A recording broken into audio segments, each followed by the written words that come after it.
আসসালামু আলাইকুম, সবাই কেমন আছেন? আশা করি সবাই অনেক বেশি ভালো আছেন। সো আমিও ভালো আছি।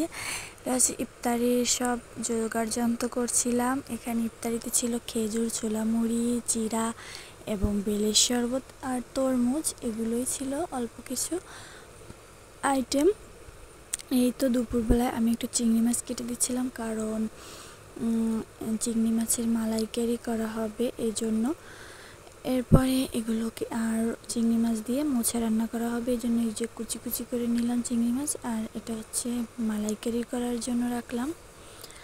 সো এদিকে আবার দেখি যে গাছ কাটা হচ্ছে বেকু দিয়ে।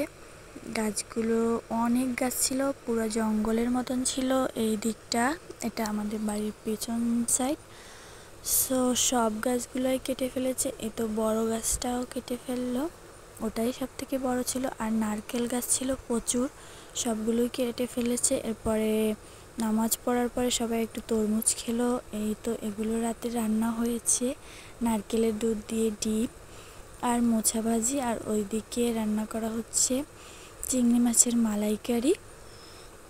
আর এই তো বাবুকে হিজাব পরে কেমন লাগছে অবশ্যই কমেন্টে জানাবেন। আমার আরও নতুন নতুন ভিডিও পেতে চ্যানেলটি অবশ্যই সাবস্ক্রাইব করে রাখবেন। আল্লাহ হাফেজ।